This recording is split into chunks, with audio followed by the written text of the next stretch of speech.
So the first thing we talked about this morning is the stage effect. So the stage effect is the unfair advantage that you create for yourself by standing in front of an audience. And I want to give you a little bit more information about that. The stage effect is a really fascinating thing.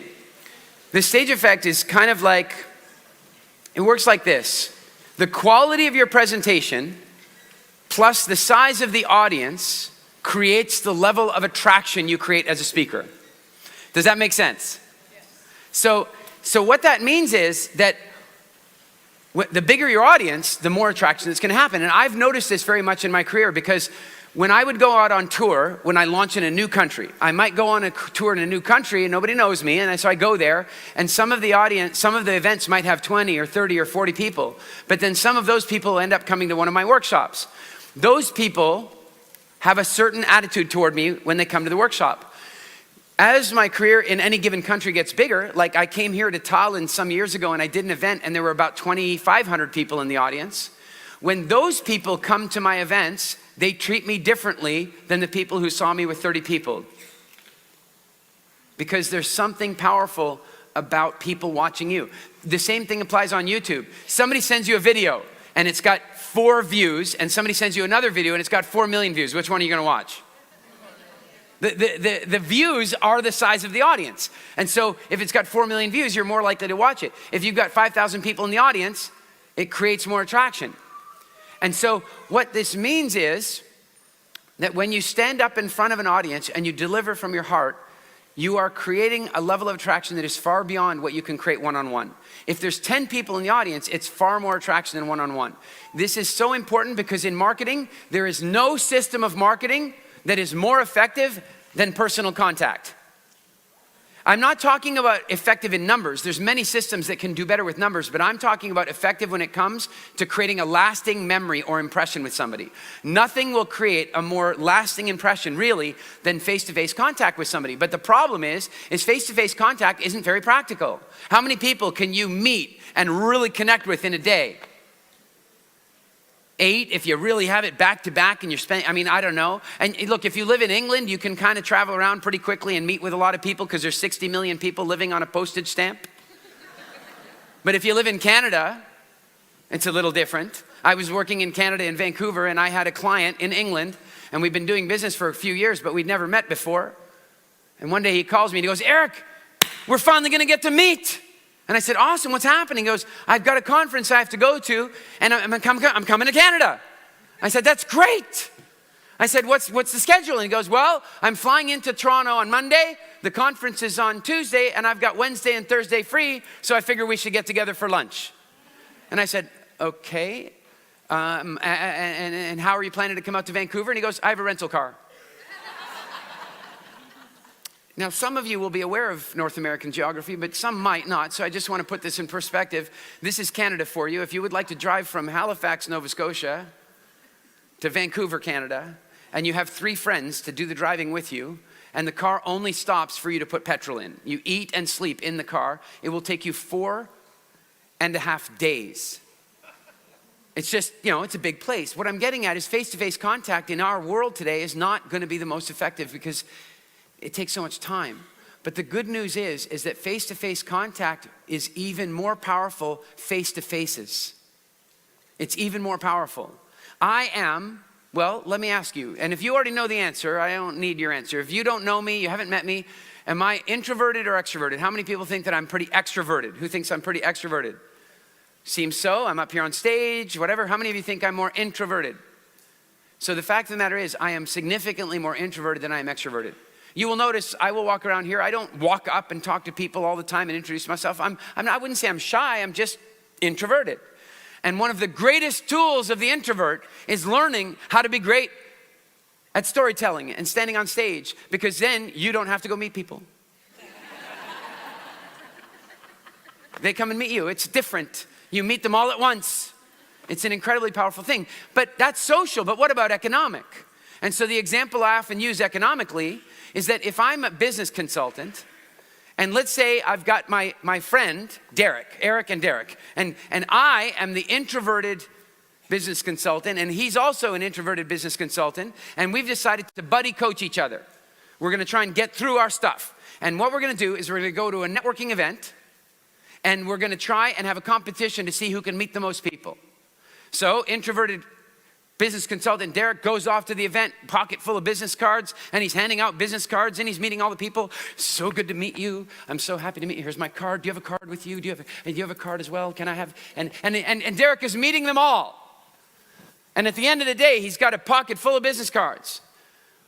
I, on the other hand, introverted Eric, business consultant 2, I don't want to do all that. I call the organizer and say, hi, I'd like to come and speak at your conference. Here's my show reel, here's my bio, boom, and I get myself booked as a speaker. I walk on stage, I speak for 45 minutes. I make people laugh, maybe cry, maybe think, I give them distinctions. Who's gonna have the most business cards at the end of this conference? I probably am, but wait a minute, let's call it a tie. Let's say we get back to our hotel room, we take out our stacks of business cards, we put them down, and it turns out it's a tie. Okay, so we have to go to the tiebreaker round. The tiebreaker round, how does that work? Well, what we do is we start calling the people we met. So Derek starts picking up the phone and saying, hey, do you remember how we met at the conference? It was over by the Starbucks. I was the blue shirt. Do they remember him? Barely. A few might. What if I call them? I pick up the phone and go, hi, it's Eric. Eric's calling from the presentation? I've created a deeper lasting memory. Is it true? So the tiebreaker is that I have as many business cards, but these business cards mean something. They connect something. Now, let's go to the next tiebreaker round. Which one can charge more for the same consulting services? I want you to hear me about this. This is not a small thing. This person does not charge 10% more than this person. This person can charge many times what this person can charge. I didn't fully understand this until one day I was doing an event in Las Vegas, Nevada. And I did my presentation at this event. Many speakers were there. I spoke for about 2 hours, and these guys walked up to me afterward. I was standing with my wife. They walked up and they said, we'd like to buy you lunch. What do I know at this point? They want something. But I'm hungry. So I accept the lunch. And so we go off for lunch, and we're sitting there at lunch, and they start trying to hire me to work for their company in California. I don't want to live in California. I live in the Dominican Republic. And just to put this in perspective for you, how many of you are familiar with kiteboarding? Anybody? So how many are not familiar with kiteboarding, but you are familiar with wakeboarding? So I'll describe kiteboarding for you. It's like wakeboarding, right? It's like wakeboarding. You're on a snowboard type thing, and in a wakeboarding, the boat is pulling you, right? But with kiteboarding, it's like you control the boat, and the boat can fly. It's an incredible sport. And I live on Kite Beach, and there's wind 10 months of the year. San Diego is beautiful, but the wind is seasonal, and the water is, there's a technical term for this. I have it here. I have it in my phone. I looked it up. Freaking cold. It's really cold. And so where I live, I don't need a wetsuit even in December. I'm not interested in going to live there. I don't want the job, but they keep trying to get me to do it. And I finally said, look, what do you really want from me? And they explained what they were looking for. And I said, no, I don't want to. And they said, well, could we hire you as a consultant? Actually, no, I'm not looking, I'm busy. I have a full calendar. I want to spend time with my family. I don't really want to, but I don't like saying no. And so sometimes I'll say no with a number. This is one of the smartest ways that any of you will learn to raise your prices.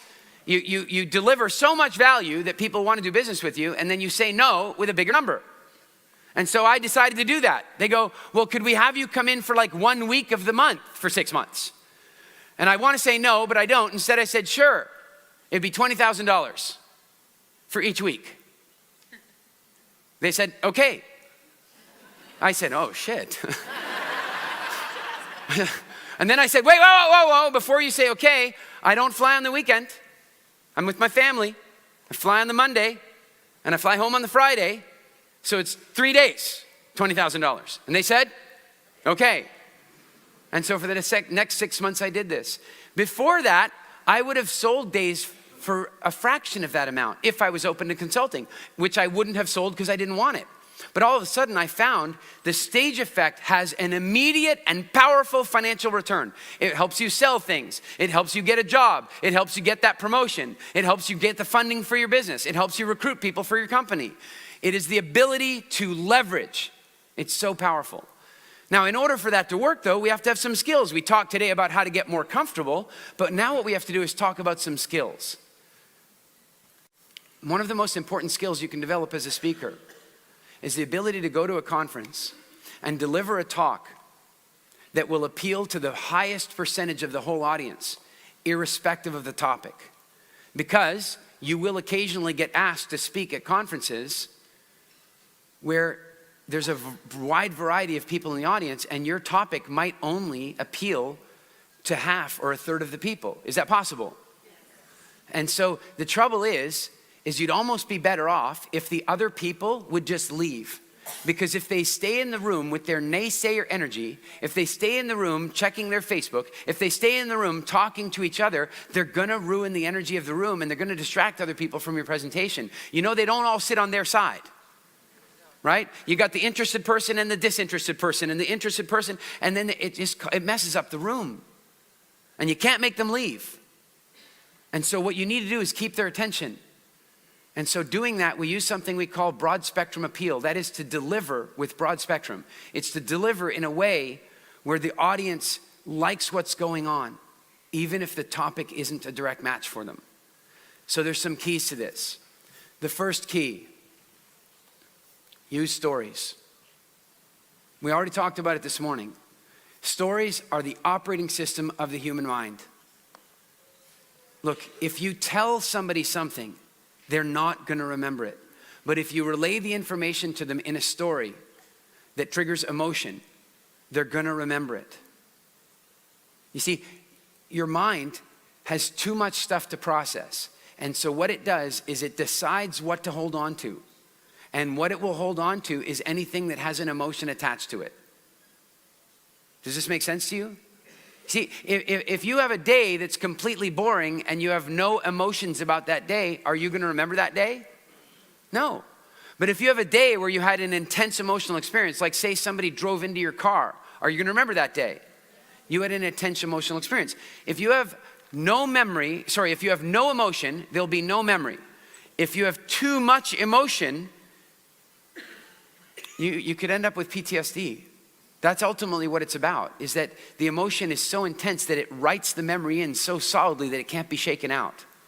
Now, once we begin to understand that emotion is the glue that causes memories to stick, once we get that, then we know that we have to deliver things in story format. That is the operating system of the human brain. Now, sometimes people come to me and go, well, Eric, that's all fine and good. You're up there telling your stories. I don't have any stories. Does anybody feel a little like that? Don't have so many stories? Or the other thing they say is, well, Eric, but I have to just deliver numbers. I'm an accountant and I have to deliver numbers to the board of the company. How do I do that story? Well, what you begin to realize is that delivering a story is about the way you deliver anything. And what I mean is that if I have to come and deliver the numbers, then I can walk out here and I can say, ladies and gentlemen of the board, I have the numbers. We projected 14% growth on the quarter, and in fact, we achieved 16%. Well done, everyone. That's how it's done, right? In fact, that's somebody doing it quite well in our world. It can be done a lot worse than that, right? How many of you have been to a conference where you've been sitting in the middle row and you've been wishing you were on the edges? Anybody been to that conference? Right? So I've been there. And so what if instead I walk out and go, ladies and gentlemen of the board, I've got the numbers from the accounting department today, and I'm really excited about this because when we set the targets, you'll remember we projected 14% growth on the quarter. And you might recall, I wasn't a big believer. I wasn't so optimistic about that. And so this morning, when I got the numbers from the accounting department, I held the envelope in my hand. I just took a moment before I opened it. And then I tore the envelope open and I read the report, and then I had to read it a second time. And I'm not kidding you, I had to read it a third time to understand what had happened. We projected 14% growth on the quarter. And what we actually achieved was 16%. Is it different? Yeah, you created suspense. I created suspense, I created drama, and I made it a story. It didn't even take much longer. but I did it in a way that you will now remember that. In fact, I will be able to walk up to some of you 3-4 days from now and go, how much growth did we post? And you'll go, yeah, it was 16%. Right? Like you will, because I gave it to you in story. So the first thing you have to understand is it's not even that you have to have so many stories. It's that you have to recognize that the information needs to be delivered in story format. When it's delivered in story format, it becomes memorable. The only way you're going to get anybody to remember anything is by linking an emotion to it. How many people in this room you had in school, in your first 12 years of school, you had at least 1 or 2 teachers that to this day you would love to have lunch with them and thank them for the contribution they made in your life? Keep your hand up if they were a storyteller. 9 times out of 10, more like 9,999 times out of 1,000, these guys are storytellers. Isn't it true? They're totally storytellers. And the teachers that didn't tell you stories, you don't remember what they taught you, and these days you don't even remember their name. Do you know, I grew up largely in Halifax, Nova Scotia in the eastern side of Canada, and one of my teachers when I was in grade 3, and I know every country uses different, grade 3 means like 8 years old. And so I was 7 or 8 years old and I was in his class, and he was brilliant at storytelling. He understood everything about storytelling. He understood the suspense. One day he used to sit in his chair and he would put his one leg up on his desk. You know, kind of bad form, don't you think? So we often would sit and when he would come into the class and we're 8 years old and we'd put our feet up on our desks. And then he walked in one day and he goes, you guys think that's funny, don't you? And we're like, yeah, you do it so we can do it. Kid thinking, right? And he goes, well, I'm going to tell you why I do it. He said, one day I was going out on my first date in my car. And I was driving along and I dropped my girlfriend off at her house after an incredible date. And then I turned around and I was so high. I was so happy. I was so full of love from this experience. I'd gone out on my first date in my car on my first time. And I was driving along and I was heading along. And then suddenly something happened to the car. Somebody had hit me a little bit from behind. And then the car started to slide. And it was sliding toward this tree. And I saw the tree and it was the weirdest thing because there was nothing I could do. And the tree just kept getting closer and closer. And it was almost like slow motion. And all of a sudden, I just slammed into the tree. And then a little while later, I woke up on the road. I had been flung out of the car. And I woke up on the road. And the weirdest thing is I'd never been able to do the splits before. But now I was on the road and I was doing the splits. Only the problem was my knee was bent here. And so this bone had been broken so badly that it was sticking out through the skin. And so now there's a metal rod in my leg. And so when I sit at my desk while you guys are working, if I don't lift my leg up on the desk, it becomes incredibly painful. That's why I put my feet on my desk. He says, otherwise it's considered to be incredibly impolite. And I'm sorry I didn't share that with you earlier. I was 8. I still remember that story. Incidentally, I have not shared that story once from stage ever until this moment. Never have I shared that story that I can think of. I still remember it from when I was 8. Then one day he comes in and he goes, because one of the important types of stories to tell are metaphorical or allegorical stories, where you tell a story that the audience wants to hear. This is broad spectrum appeal. You tell a story that the audience wants to hear, but that's teaching something else. Do you understand? And so he walks in one day and he goes, guys, it's health class. Does he have our attention? No, we're 8. Health class doesn't get interesting until you're 12. Right? I mean, let's be clear. 12, 13, health class starts getting a little, you won't admit it, but it's starting to get interesting, right? You're 8 years old, it's not interesting. So he's like, it's health class, nobody's interested.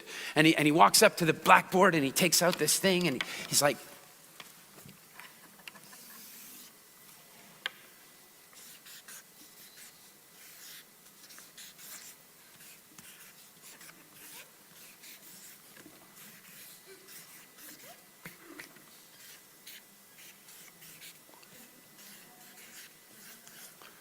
he says, all right, now, does he have our attention?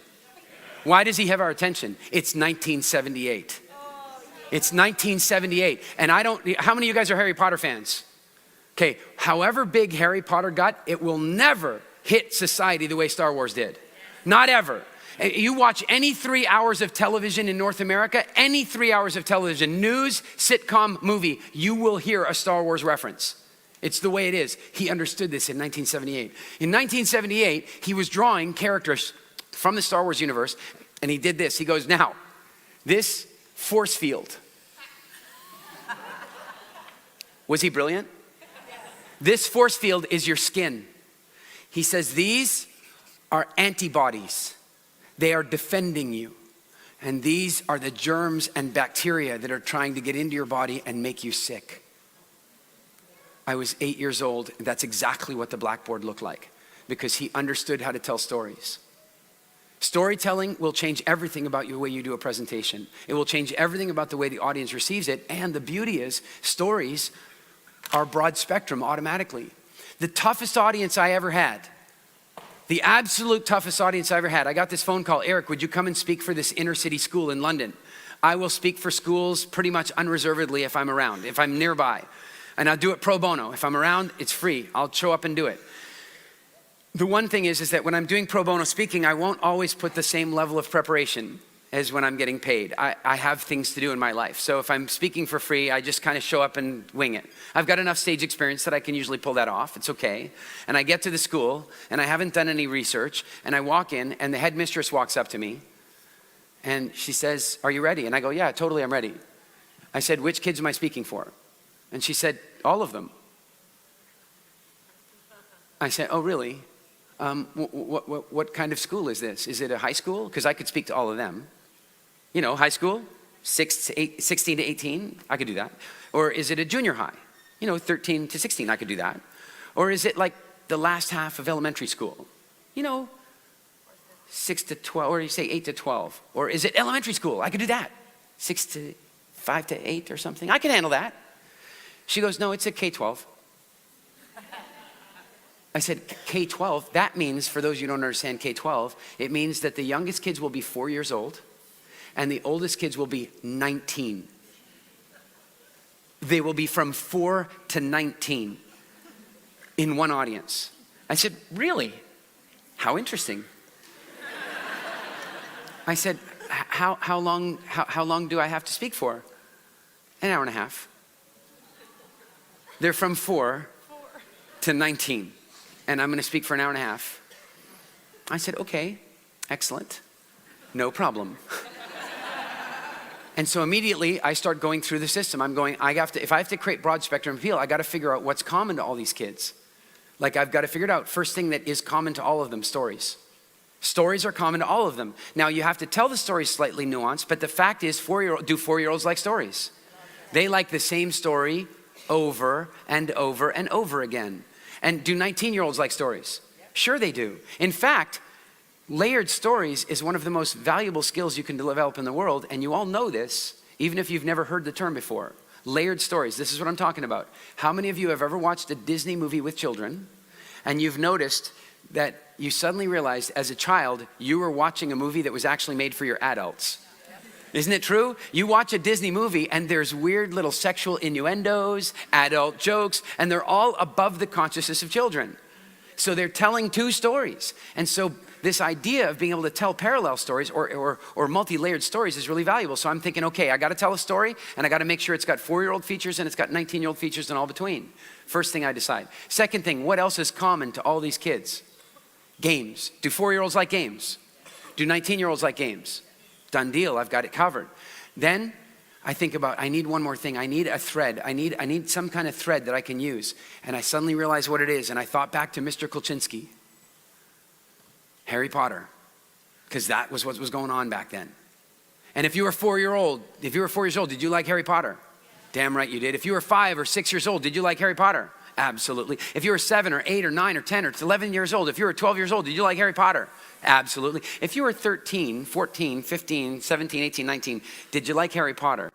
You did, but secretly.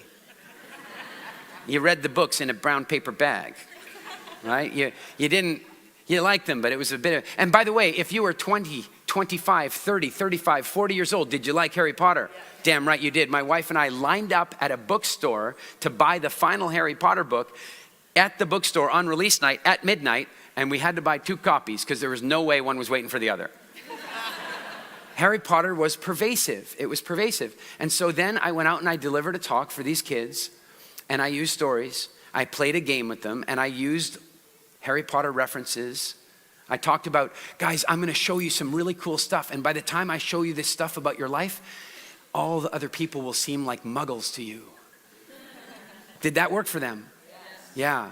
And at the end of my talk, the kids celebrated. I got a big clap from them. Everything was fantastic. And normally when I finish a talk, it's the audience that wants to come over and say hello and take a picture and do that fun stuff. Not this time. This time it was the teachers. The teachers literally, and by the way, I just want to, especially if you guys are any Americans here, literally means actually. I just want to be clear that you can't have your head literally explode unless it actually explodes. I just want to be clear about that. Something that bothers me every now and again. So the teachers literally, which means they actually, right? Literally, they cornered me. I've got my back against the wall and the teachers are surrounding me and they're going, how did you do that? How did you do that? I can't hold them for half an hour. One age group. And I said, first of all, you need to relax.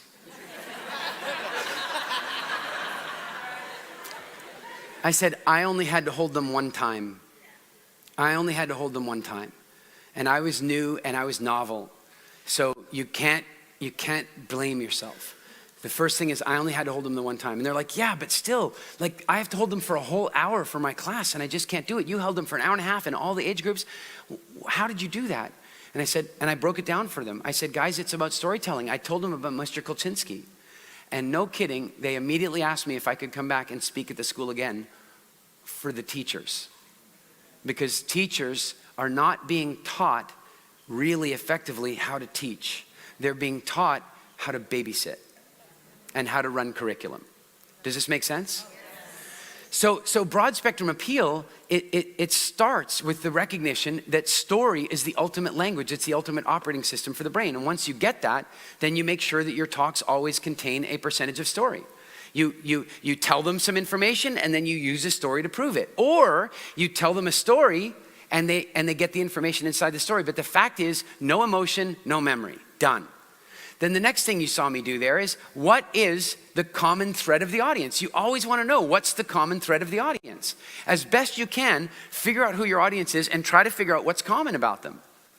And if you can't find anything that's common about them, that might be the common thing. I will often come out here and do it right now. Shout out some of the countries you guys are from. Let me hear it.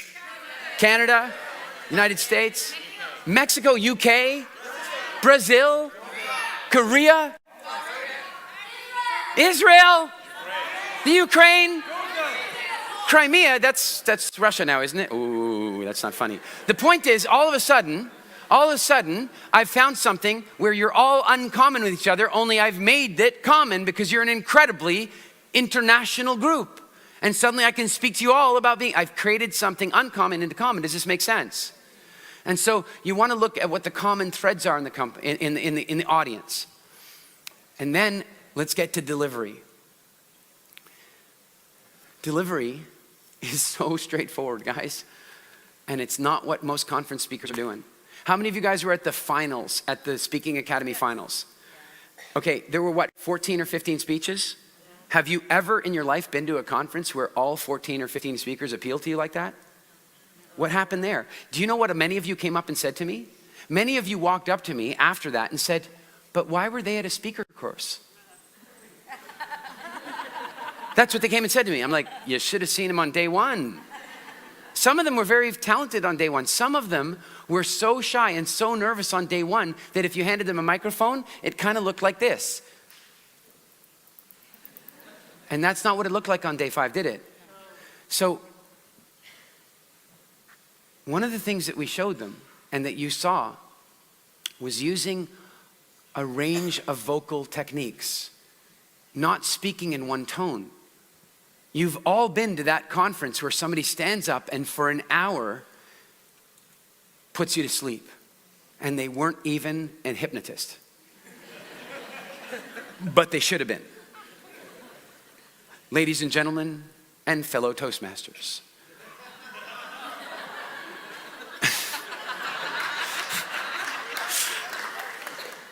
I don't mean, look, I love Toastmasters. I really do. It's one of the, every one of you should go join a Toastmasters and get practice. The challenge is that it's a great place to practice. And what often is happening is that people are becoming formulaic speakers. If anybody ever comes up to me and says, did somebody do your course? The only reason I want them to know that they did my course is because they were so much themselves. I don't want everybody coming out being the same, you understand? And so when we talk about delivering, we're talking about delivering with passion, with you delivering yourself to the audience, with you being who you are. I am not interested in the speakers that can come up and act really well. It can be fascinating. It can be wonderful. I saw a talk once. It's one of the best talks I've ever done. I admire the speaker a great deal. It was incredibly funny. It had huge poignant moments in it. It taught really valuable stuff, and it was clinically perfect. It was one of the best talks I've ever done, but it was just missing one thing: heart and soul. It was perfect. He moved to the exact right place every time on the stage to say the right thing. And he did the right posture every single time for this thing that he did. And everything was clinical. And then when he wanted to go back and reference that story, he went back to that same spot. This is all really powerful skills to have, but if the audience can tell that you've done this same talk 100,000 times, then it doesn't feel genuine anymore. And the heart connection is broken with the audience. You should know your stories so well that you can tell them with imperfection. That you can tell them like you're telling them at the dining room table. Yeah, I'll be in the middle of a talk sometimes. I'll be going, it's like that time. What are the archaeologist, Harrison Ford, Indiana Jones. That's right. What are the odds that I forgot Indiana Jones? What are the odds of that? They say that whoever you admired most when you were 11 years old is who you grew up to become. Indiana Jones. Go look at my website. I mean, I travel around the world. I'm interested in archaeology. I'm in the bush with the animals all the time. There's no chance I forgot his name, but in that moment, I will do that. Why? Because it breaks the story and makes it look like it's fresh and coming out from my soul. It makes it, and then the other thing is it gets the audience sitting on the edge of their chair going, we better pay attention because he sure isn't. Right? Like it brings them in. And the other thing that it does, and please hear me about this because some of you have one of the greatest fears of speaking, and that is that you might one day be on stage and forget what you were going to say. Who's afraid of that? It's horrible. You're standing up here and you're going, oh man. They're never going to pay me now. It's horrible. But the good news is, the audience is paying attention. And so I will do my Indiana Jones trick every now and again to keep the audience live and fresh. And then every now and again, I will get distracted. Something will happen and I'll have, how many of you have ever found you're giving a presentation and you're saying words out loud, but your brain is talking to you back here? Yeah, every now and again, my brain will distract me. And then I might forget where I was going. And then I'll go, where was I going with that? And then the audience is like, you were going this way. Isn't it true? They will tell you. You never need to be afraid of it again.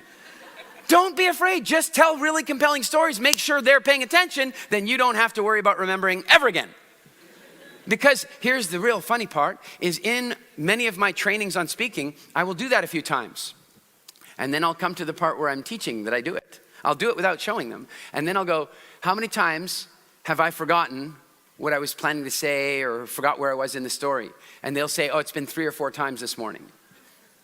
And then I'll say, and then I'll show them what I did. And then I'll say, how many of them were real? And they have no idea. They have no idea. And I will tell you, it does happen to me. I'll tell you it's 10% compared to how often I do it, but it does actually happen to me. And I'm never afraid of it. I'm just standing here and I go, oh crap. Where was I going with that? And I'll look down at a section of the audience and they're like, oh yeah, where was he going with that? And then they'll tell me and I'll go, thank you. And by the way, when I say thank you to them, when they came up with the answer, how do they feel? They feel great. So you don't have to worry about that. You engage the audience. You tell stories. If you tell stories, you will have their engagement, but then you have to use the vocal range. You have to use your voice. When a speaker stands up and does that, good evening, ladies and gentlemen, I'm so glad that you came here for my talk today Today, what I'm going to do is attempt to kill you through boredom. I'm going to use this one vocal tone the entire time, which some of you currently find pleasant. But within a short time, you will stop hearing my words at all. Who has seen that speaker? We all have. And now here's the good news for you. How many of you think it would be really cool to become a speaker? How many of you'd like to do that? Here's the good news. You've all seen that speaker. You've all seen them. Think about this. If you've seen that speaker is making money as a speaker. I'm not kidding you. It's like the easiest place in the world to be the best. You just walk out and be yourself, and they're not willing to do it. And so you can walk into any conference and instantly be one of the top speakers simply by being yourself, using your voice and telling stories. It's done. It's absolutely incredible. I just yesterday got this incredible video from Lucas. And Lucas is a young man who found me on YouTube. And he ended up signing up and doing our WildFit program. I never met him. And he did our WildFit program. And then he got more interested in my stuff, and it turned out I was doing my Speaking Academy program in Calgary. And so he signed up for it. He's like 23 or 24 years old. This is pretty proactive behavior for a 23-year-old. And he signed up for it, and he showed up, and he was so quiet and so reserved. And then at one point he got up to introduce himself, and he told this whole story that none of us knew. My team didn't know it, none of us knew it. He says, I found Eric on YouTube, I signed up and did a WildFit. I've lost 35, 40 pounds, I've given up alcohol and drugs. I've completely turned my life around because of WildFit, and so I knew I had to come out to this program and learn about speaking and stuff. So I got another video from him. I got it just yesterday. Actually, no, I got it this morning. I watched it this morning. He has, since doing the Speaking Academy, gone out and spoken in 2 speech contests, like in these big contests for speaking. And he finished in the one 3rd place, and he finished in the other one 1st place. He had never done public speaking before he came and did the program. He is so grateful for his ability to communicate, but here's the kicker. Those winning prizes things, all that was for him was empirical evidence. What really blew him away is that now when he has to talk to the adults in his life, he's able to communicate to them effectively. Now when he has to talk to the police, if somebody pulls him over for speeding or whatever, he's able to talk to them effectively. He said it's given him this ability to communicate, and it's fantastic. It changes everything. Do you know, I was driving along in Tanzania, and I had just finished. I used to run these leadership programs where I would take people up Kilimanjaro to teach them leadership skills and state management skills and all this kind of stuff. And after the Kilimanjaro trip, we went to Zanzibar, and a few of the clients came with us. My mom was meeting us there because my mom does a lot of work in Africa, and in Tanzania specifically, and my wife was there. And so we're in the car, and I'm driving along, and I'm not wearing a shirt because it's Africa. Okay, it's very hot, and I'm not wearing a shirt. And I come around the corner, and there's a policeman there with his car, and he waves me down, and he says, excuse me, can I see your driver's license, please? So I show him my driver's license, and he goes, in Tanzania, it's against the law to drive the car without your shirt. I've been in Tanzania like several times. I've climbed Kilimanjaro 7 times, and I've been in that country to not climb the mountain. I've been there. It is not illegal to drive without your shirt on. Okay, but I know what's going. I don't think it's illegal to drive without your shirt on here. And he goes, yes, it is. This is a Muslim country. And I said, well, at this point in my head, I'm like, no, it's not a Muslim country. Zanzibar is a Muslim area within a larger country that has a non-denominational approach to language and religion. So no, I chose not to say that to him. and he says, well, you're going to have to pay a fine. And I said, fine. I'm okay with that.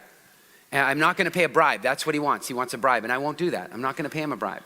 So he goes, well, you'll have to come with me. And it turns out that I'm right beside the police station. So we walk over to the police station. Now, many of you will know, or some of you might not, that Tanzania used to be Tanganyika, and it used to be under German control.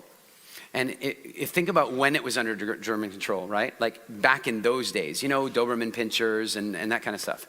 And so this building was clearly built back then. You could just see it had that Gestapo look about it. And I walk into this Gestapo building, and he takes me into a little room, and it's a Gestapo room. I walk into the room, it's concrete, and I sit in the chair, and there's a desk, and there's a guy behind the desk who is wearing a military-style uniform. Like he has ribbons and medals. I'm not kidding you.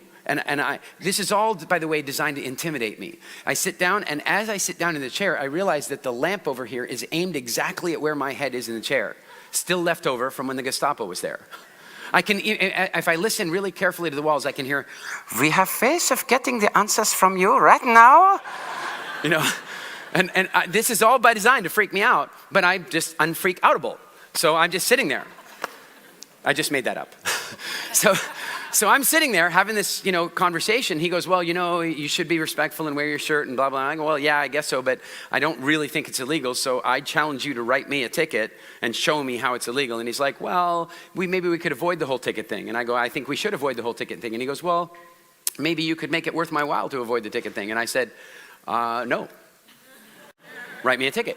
And so we have this little banter and conversation. And outside in the car, my mom is in the car with a couple of my clients and my wife. And one of the clients goes, and they're freaking out. Because you know what? If you haven't traveled a lot, and the guy you're traveling with just gets hauled away by the police in a military uniform, you've watched CNN, you know what's coming up, something bad. And so they turn to my mom and they go, "Mrs. Edmeades," which she hates because she changed her name back after the divorce. So yeah, Mrs. Edmeades drives her crazy. "Mrs. Edmeades, are you worried about Eric?" And she just sits, she's in the passenger seat of the car and she goes, "Nope. I'm worried about the cops." And true to form, about 4 minutes later, I walk out, both cops with me. The one cop comes up, opens the door for me. No kidding, opens the door for me. I get in, he closes the door, and then he hands me a hand-drawn map that he's made to get me to the spice market. No fine, no bribe, because I was comfortable to communicate. Being comfortable to communicate is your right. It is your right. And so one of the ways that you become comfortable with it is recognizing you're already comfortable with it. You are. You just forget every now and again. Here's one of the ways you remind yourself. It's called alcohol. Isn't it? I mean, I'll tell you, I'm not a super big fan of alcohol myself. I haven't had alcohol since I was 21 years old. I have no judgment about people having alcohol. In fact, some of my friends are much better people after one drink. They're more fun. But the fact is, what happens is, when we drink alcohol, our inhibitions are reduced somewhat. And I remember seeing this commercial. It was actually a radio commercial, so I didn't see it, I heard it. It was a radio commercial in Canada. And what they did is they had the sounds from a party full of 8-year-olds. And then they had, and so you could hear the 8-year-olds, 10-year-olds, they're partying and doing their thing. And then a sound with adults having a party as well. And you could hear the difference. It's a big difference. Then they said, now here's the 8-year-olds after the cake and the sugar and the ice cream. Were the 8-year-olds different? Completely. It went like nuclear, blah, blah, blah, and they're yelling and you can hear it. It's just incredible. And then they said, and now here's the party with the adults after 4 bottles of wine have been consumed by them. And what you could not tell the difference between was the children and the adults. The children on the sugar and the adults on the alcohol, you couldn't tell the difference between the sound. The pitch was slightly different, but everything else was the same. Now, what's happening is that when we drink alcohol, it's like it gives us permission to be a little louder than we normally are, or a little quieter than we normally are, or a little bit more verbal, and use bigger hand gestures. Is it true? So what I'm saying to you is that you are already a good communicator, but sometimes we need a rule or a mechanism or a chemical to help us get that out. And so what I want to suggest to you is it doesn't have to be that way. And you can watch this, like at our workshops, you'll see me do this. I'll have somebody up on stage and they're delivering like an adult. I would like to tell you a story about the time that I went to Disneyland. And they're just talking like that, and I go, stop for a minute. Tell the story like the audience is full of 12-year-olds. What do they do on the stage? They go, I'd like to tell you the story about the time I went. They know what to do. They know what to do. They start using their full vocal range. And so I want to share with you what that looks like. There are some different communication frequencies in our population. So there are some people that are largely more visual in the way they communicate. They're largely more visual. So what does this mean? It means really that they think in pictures, and a picture is worth 1,000 words. So they talk quite quickly because they got to get all the pictures out. And so visual people tend to talk really quickly and loudly, and they speak like this. There are some speakers that are quite known for being very visual. Anybody have any names? Yeah, if you want to create massive action in your life, you have to make a decision. And then once you've made the decision, you have to take action. And once you've taken action, you got to check the results. And if you're not getting the results you want, change your approach.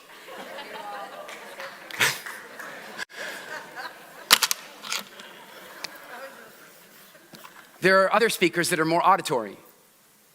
They have a more steady tone. They talk with a predictable cadence. They speak in a way that is quite pleasant to listen to for a short period of time, but is also somewhat hypnotic. They use words like sound, listen to me, I'd like to share. They have this kind of different energy about them. Then you've got another group of people that are a lot more kinesthetic in their delivery or feeling centered. And they talk really quietly. And they use long pauses.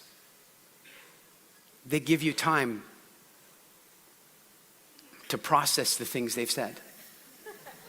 They use words like feeling and warmth and connection. Those are the visual people. It's driving them crazy. So the fact is that all of those ranges, and if you really look back at everything that I've done so far today, I've used all of them. I've used all of them. And yet most speakers will come out and they will deliver their talk right here. Good evening, ladies and gentlemen, and fellow Toastmasters.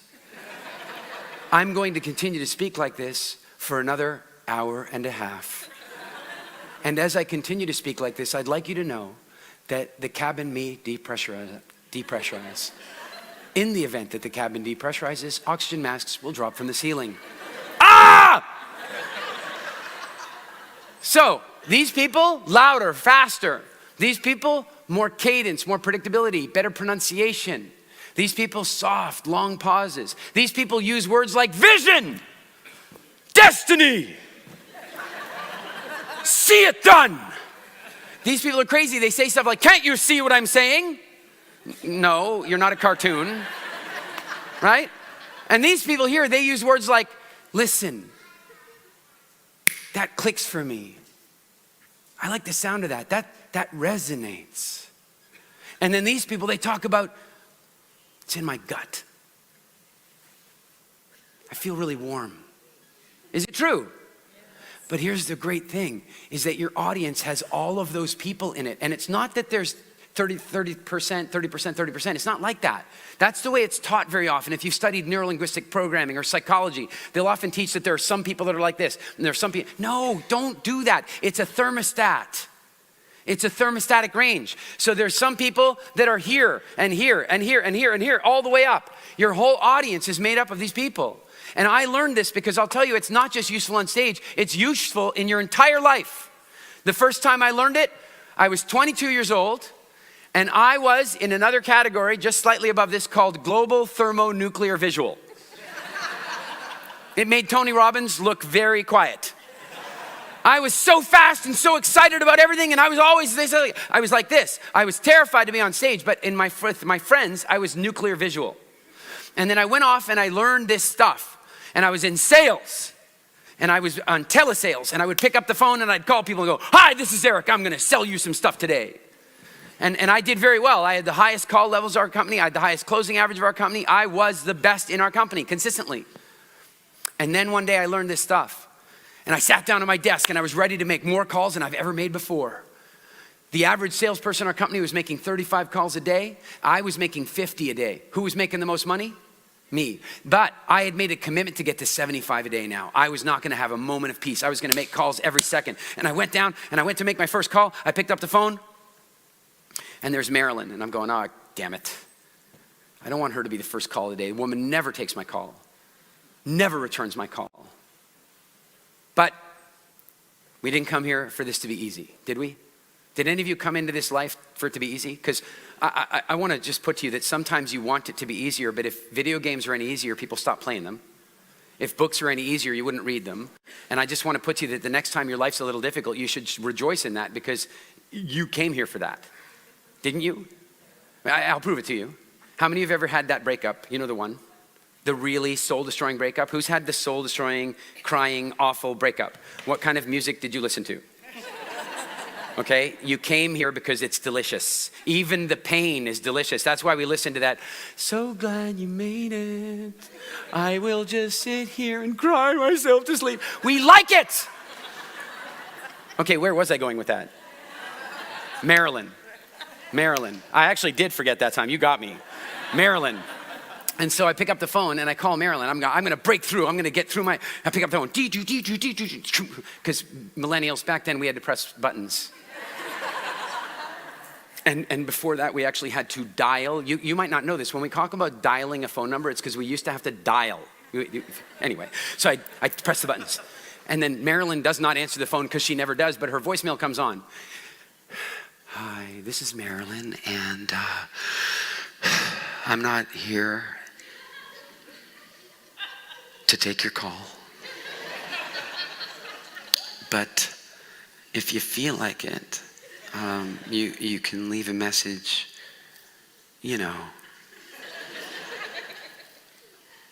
after the beep.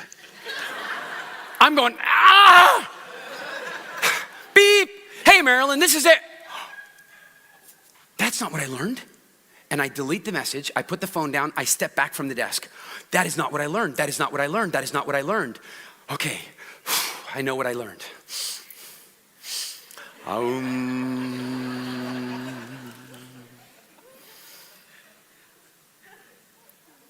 Softly pressing the buttons.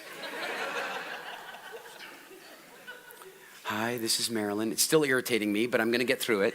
And then the beep comes on. I'm like, hi, Marilyn. This is Eric. And I guess you're not there to take my call right now. But if you feel like it, you can call me back. Here's my number.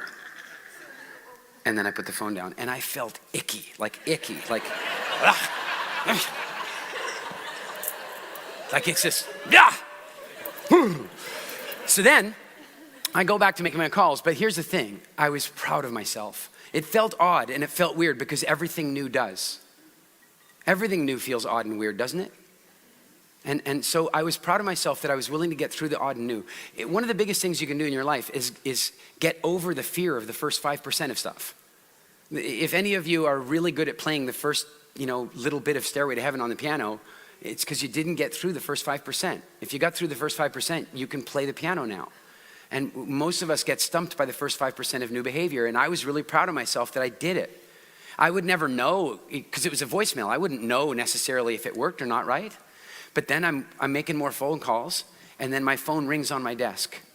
Now, millennials, what I'm about to share, any millennials that are here, and anybody who's younger than millennials, what I'm about to say is actually quite frightening for you.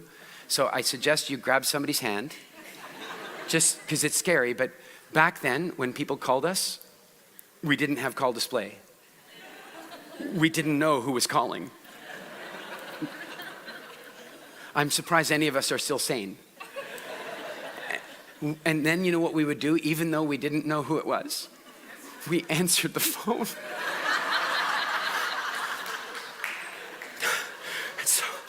So I pick up the phone, and by the way, how does 22-year-old global thermonuclear Eric answer the phone? Hi, this is Eric, having a great day, how about you? Something, oh. And this is what I hear. I hear somebody having a seizure. And I'm like, what the hell is this? And then I hear this. Is there an Eric working there? Yeah, let me get him for you.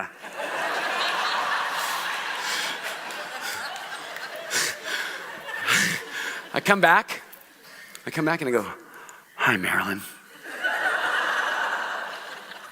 This is Eric. And she ended up becoming one of my best customers because finally I was speaking to her in her language. And so what I want to suggest to you is you need to do the same thing with the audience. You need to do the very same thing with the audience. You need to speak to them in the language they want to hear. And the problem is that they want to hear all of these. They want to hear them all. And so you have to give them to them all. So here's my question for you. Knowing that you have people that are way more down on the kinesthetic scale and you have people way up high on the visual scale, where should you start? Where should you start? Now, any of my students, don't answer this. I want to hear it from everybody. Where do you think we should start? In the middle, right? Sound like a good place? Here's the thing. Some people say that you should start up at visual. How many people think we should maybe start at visual? Anybody thinking that? How many people think middle?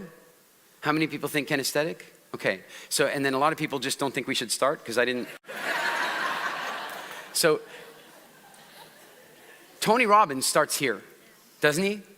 I've done many events with him and I got some really good advice. They said, Eric, your normal system won't work working with Tony because Tony has set the audience up and he's filtered out the kinesthetic people. There are not a lot of kinesthetic people at his seminars. There just aren't. If they were in his seminars, they would need therapy. And so, and not from him. And so when you walk on stage at a Tony Robbins event, you have to walk out and you guys start off and you go, oh my God, I'm so glad you guys are here. We're gonna have so much fun today. And you gotta jump in and start like that because that's the frequency of the room.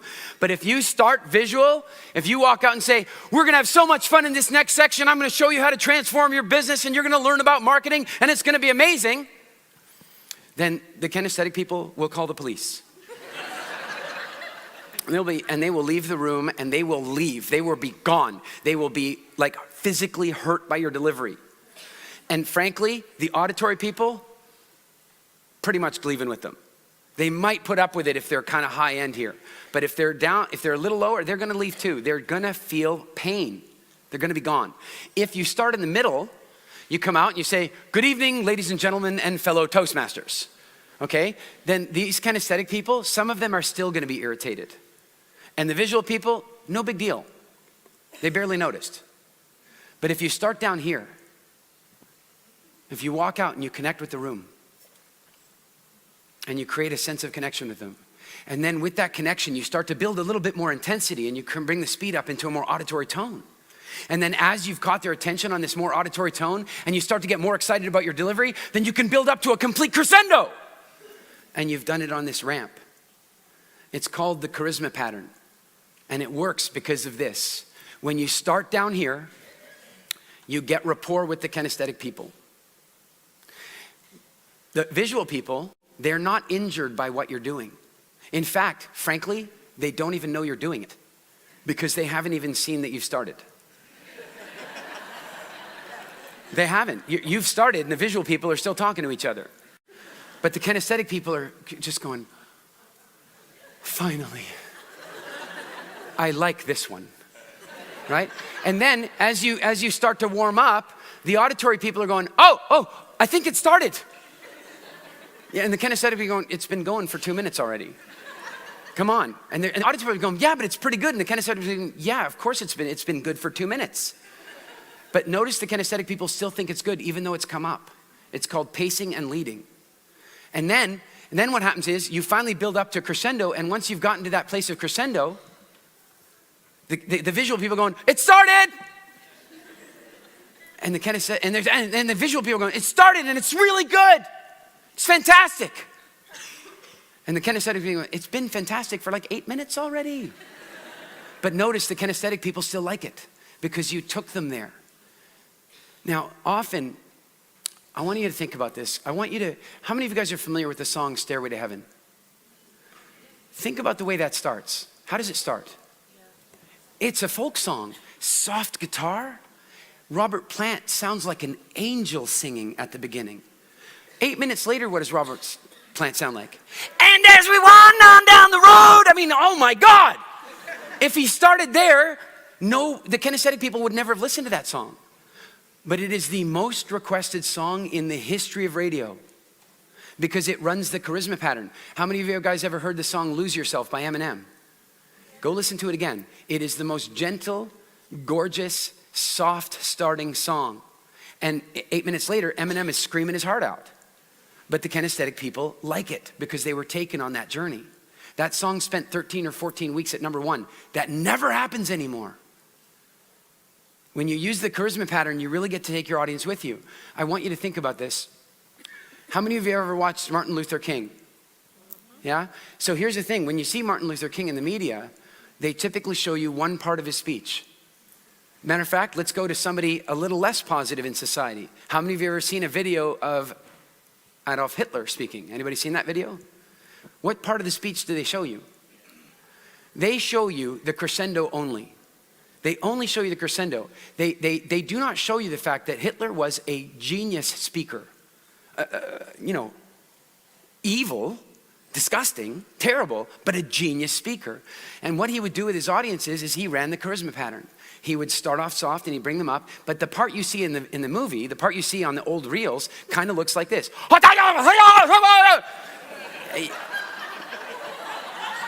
You wonder, like, I don't know if you had this, but I'd always like, how does that stupid little mustache stay on? I don't understand, right?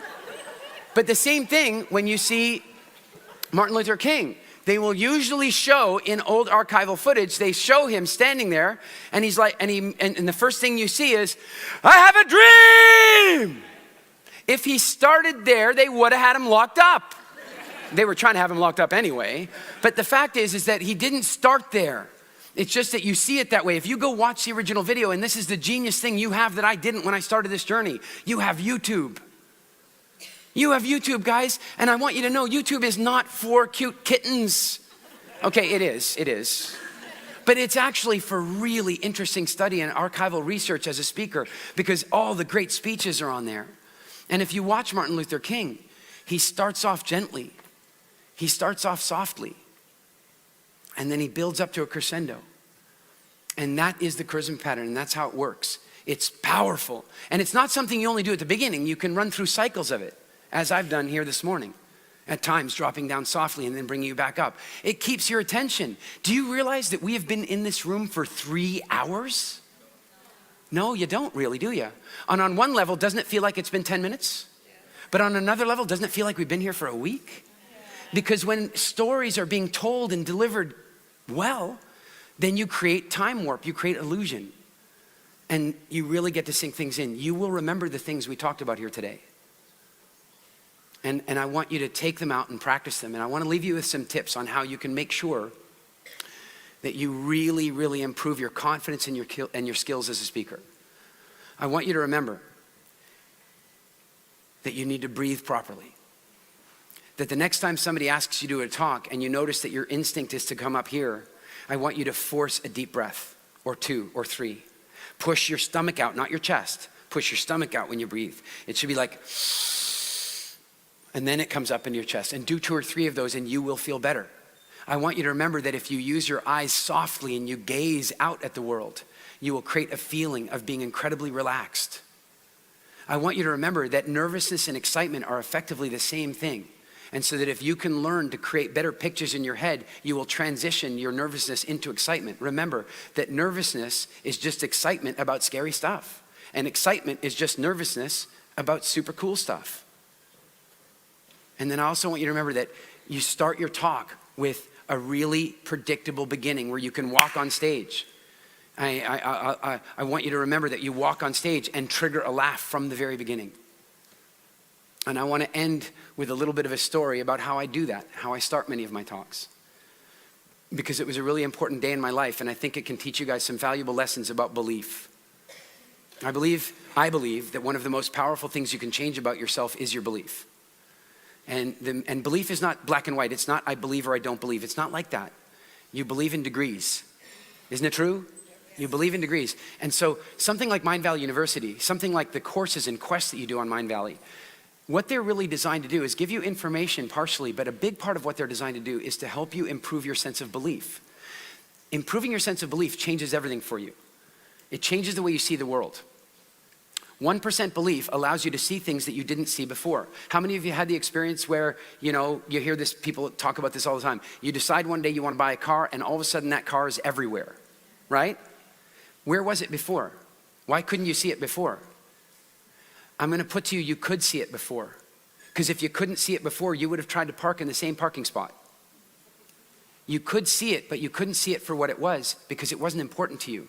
When you start getting a sense of belief about things, you change everything. Beliefs are like little viruses, and they eat only one kind of food, and that is evidence. They just eat evidence. So if you have a belief that all the great opportunities in the world are gone, you will find evidence of it, you will eat that evidence, and the belief will get stronger. But if you have a belief that there's tons of opportunity around you all the time, then you will start spotting that, and you will eat that evidence, and your belief will get stronger. Does this make sense? And so one day, I got this phone call. And the phone call was, would I come out and teach business and marketing with Tony Robbins? And I really legitimately thought that it was a joke.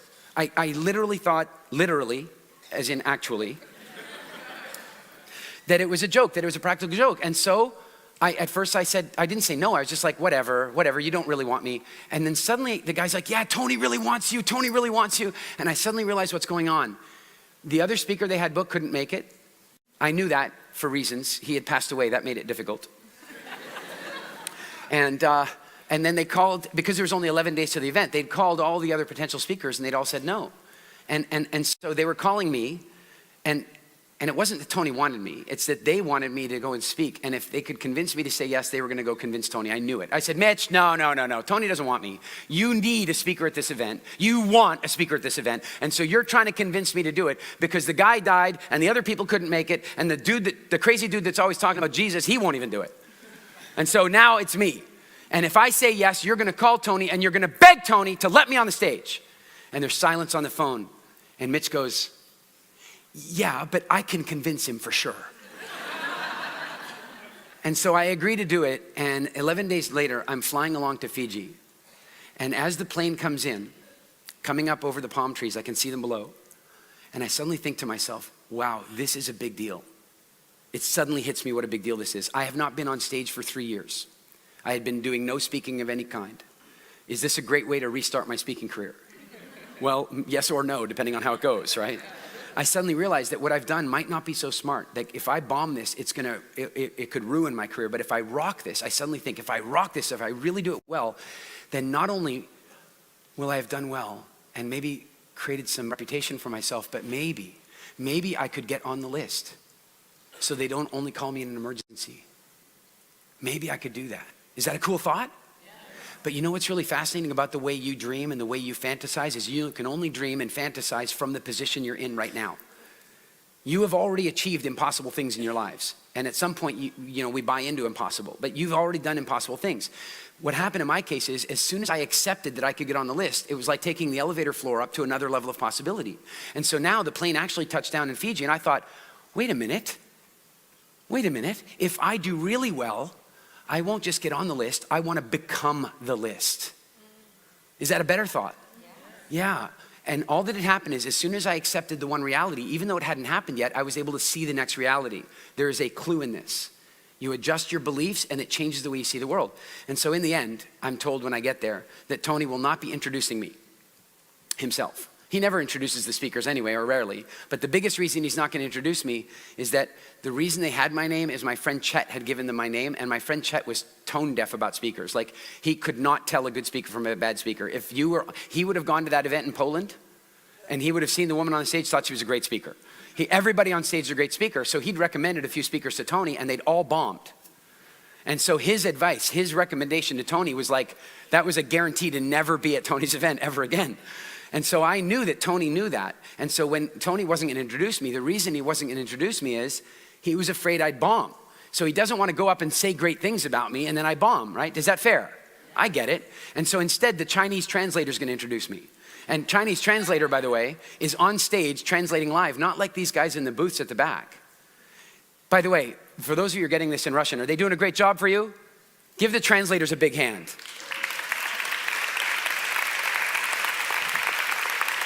So these translators, they're different. They're not sitting in the booth. They're here on stage. They're not just translators. They're impersonators. So you got Tony Robbins up on stage going, if you want to make big changes in your life, you got to take massive action. You got to take a decision and take action. And then the translator comes on and he goes, Hunta, soja, hunta, hunta, hunta. They're incredible. But in the end, Tony isn't going to introduce me, he's going to introduce me, which is fine with me, but then Tony changes his mind. We meet in the hallway, he walks up to me and he goes, Eric, how do you feel about your presentation? I go, well, 11 days notice, you're making me use somebody else's slides, it's not perfect. And he goes, you could be a lot more confident. And I said, Tony, the reason I'm here is that I'm a business operator, I'm a business owner, not an operator. My companies work for me. I am able to come on 11 days notice because my companies work. Your other speakers, sadly, not the case. I think I'm going to be okay. And he went, well, all right then. And then he went to his team and he said, I want to introduce that guy. I really liked him. And where's the introduction? And they go, well, we can't find it. We translated it and gave it to the Chinese guy and he only has it in Chinese. And Tony says, well, translate it back.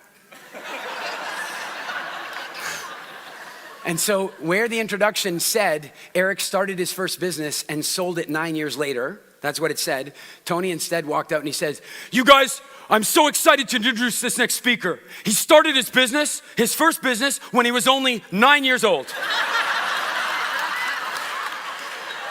You guys, I've had so much fun with you here today. Thank you so much for your love and your passion. It's been a real pleasure. Thank you, thank you, thank you. Thank you so much.